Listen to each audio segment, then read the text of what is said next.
La réouverture de la cathédrale Notre-Dame de Paris en décembre dernier a retenu l'attention du monde entier. En effet, la communauté chrétienne internationale, mais également les nombreux adeptes d'histoire, d'art et surtout d'architecture, s'étaient émus de l'incendie qui avait mis en péril ce monument emblématique de Paris. La France est un pays laïque, dans lequel existe depuis 1905 la séparation de l'Église et de l'État. Mais son histoire catholique a essaimé ses paysages de nombreuses églises qui font aujourd'hui partie du patrimoine architectural français. En effet, les églises construites avant 1905 servant encore à l'exercice du culte à cette date restent dans le domaine public, mais sont utilisées par les paroisses.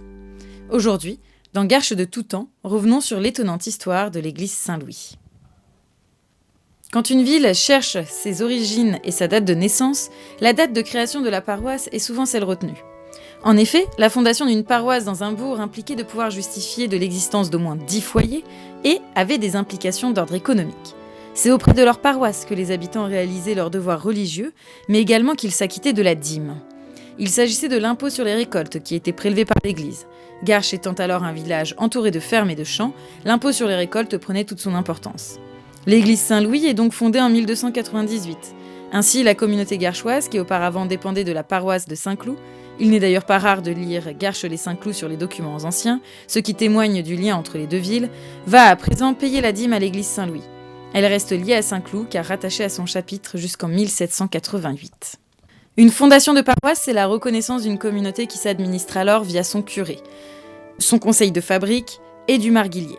Alors le curé a les âmes de ses ouailles, c'est-à-dire des fidèles à sa charge, le conseil de fabrique, qui est une assemblée qui regroupe des clercs et des laïcs et qui représente les différents quartiers de la paroisse. Elle est chargée de l'administration des biens de la communauté paroissiale, et le marguillier, c'est celui qui gère les finances dans le conseil de fabrique. À partir de 1770, ce sont les paroissiens qui désignent les syndics du conseil de fabrique. Ainsi à Garches, chaque année entre 1770 et 1789, ils sont élus pour un an. Garches est alors une cité de vignerons et les registres des conseils de fabrique, visibles aux archives municipales, montrent qu'ils sont peu lettrés.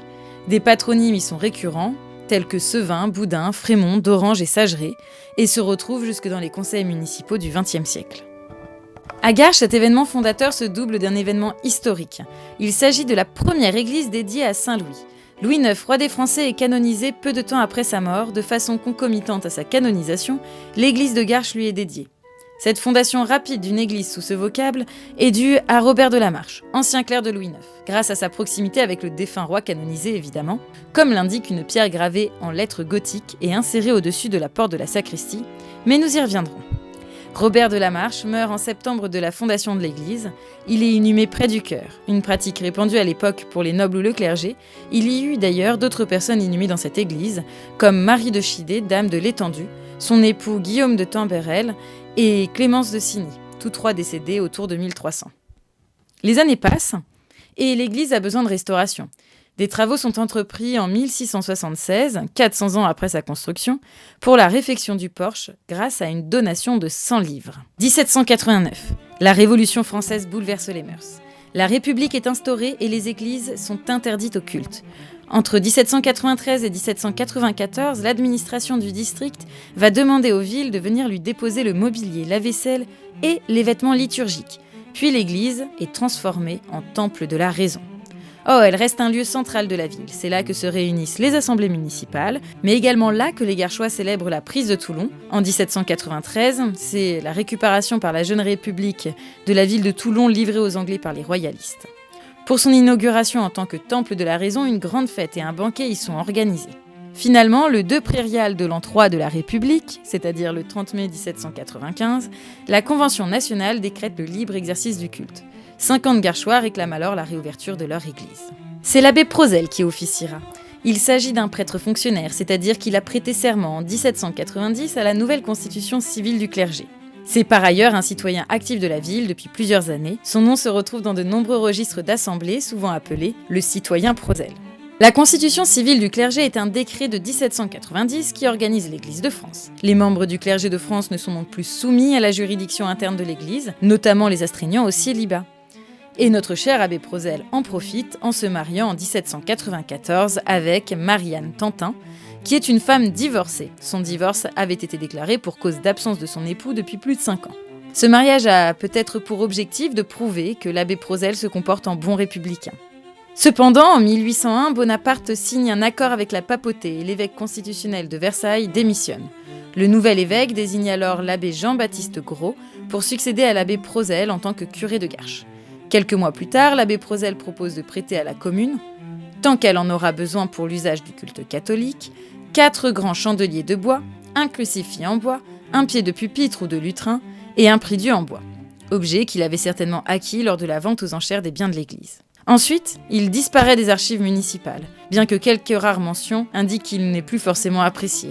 Bon, ce sont les aléas des époques changeantes qui suivent la Révolution française. Laissons là l'abbé Prozel, dont la vie pleine de rebondissements mériterait à elle seule un podcast, et revenons à l'église Saint-Louis. Ensuite, les années s'écoulent relativement tranquillement pour cette église qui, comme nous venons de le voir, en a vu des événements depuis sa fondation en 1298. En 1870 éclate la guerre franco-prussienne. Après la défaite des armées napoléoniennes à la bataille de Sedan, les Prussiens rentrent sur le territoire français pour faire le siège de Paris et obtenir l'armistice à leur avantage. Pour ce faire, ils encerclent la capitale, où de nombreux Garchois se sont réfugiés, et pour cause, Garches voit très rapidement arriver les premiers éléments de l'armée allemande dès la mi-septembre. Après le siège, vient la bataille, le 19 janvier 1871, qui se déroule en partie sur le territoire de Garches. Au départ des Prussiens, les Garchois retrouvent une cité dévastée, et l'église ne fait pas exception. Elle n'a plus de toit et l'intérieur est ravagé, détérioré. Toute la ville étant à reconstruire, la priorité est mise sur les logements et les écoles. En attendant, une église faite de planches et de bois est installée sur la place. La reconstruction de l'église ne commencera qu'en 1878, après quelques désaccords entre la paroisse et la municipalité. La ville souhaitait la construction d'une église de taille plus importante, car la population garchoise a fortement augmenté depuis le XIIIe siècle, mais du coup à un autre emplacement. Hors de question, s'offusque le conseil de fabrique de la paroisse. L'église doit être reconstruite à son emplacement d'origine, là où elle a été dédiée pour la première fois dans le monde chrétien au vocable de Saint-Louis. La paroisse tient à son histoire et les échanges entre la mairie et la fabrique se tendent. Ils trouvent finalement un terrain d'entente, si l'on peut dire, en reconstruisant l'église au même emplacement, mais avec une orientation légèrement différente qui permet de l'agrandir.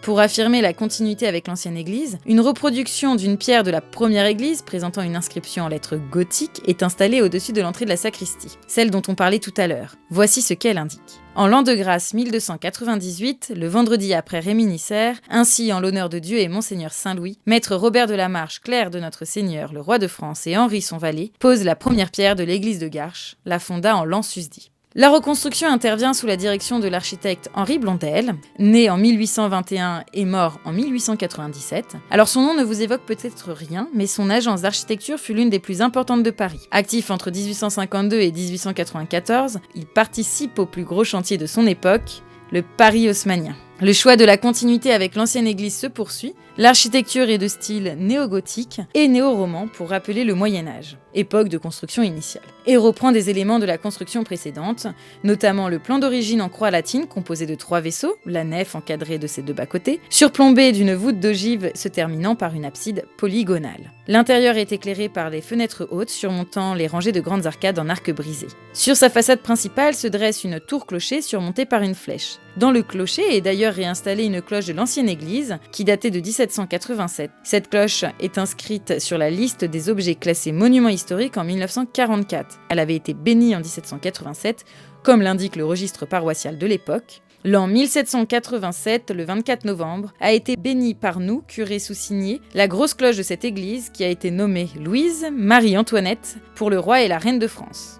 Sur le clocher, 3 cadrans d'horloge permettent aux Garchois de lire l'heure, quel que soit leur positionnement autour de l'église. L'entrée se fait par la porte surmontée d'un tympan sans décor et une baie en arc brisé. Une tourelle d'escalier est accolée à la tour-clocher. Sont également ajoutés à ce moment-là des vitraux réalisés par les maîtres verriers du XIXe siècle, Lateux-Bazin. Ils représentent les grandes étapes de la vie de Louis IX.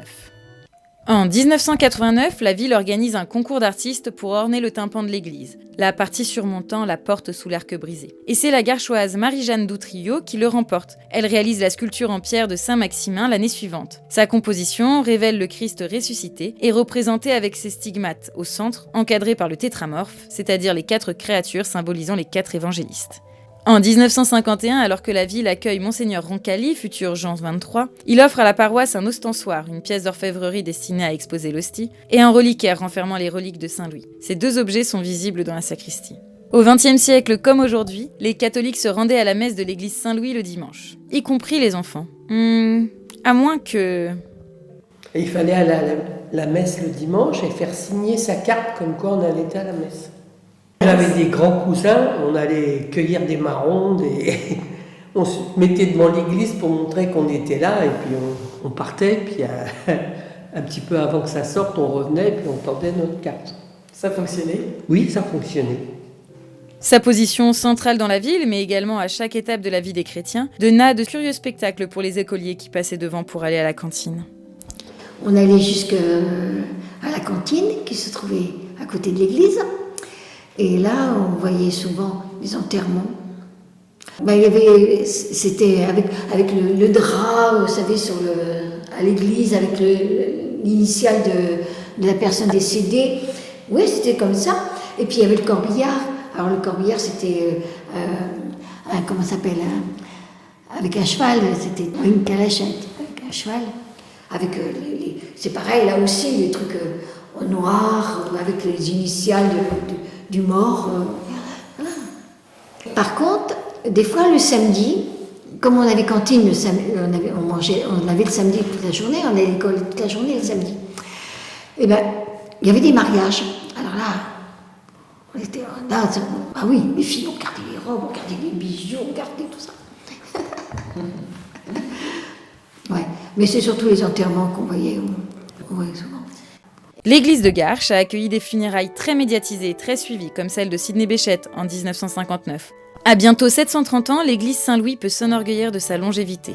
Lieu de culte, mais également lieu patrimonial et historique emblématique de la ville, elle témoigne de sa longue histoire, dont elle a suivi toutes les étapes.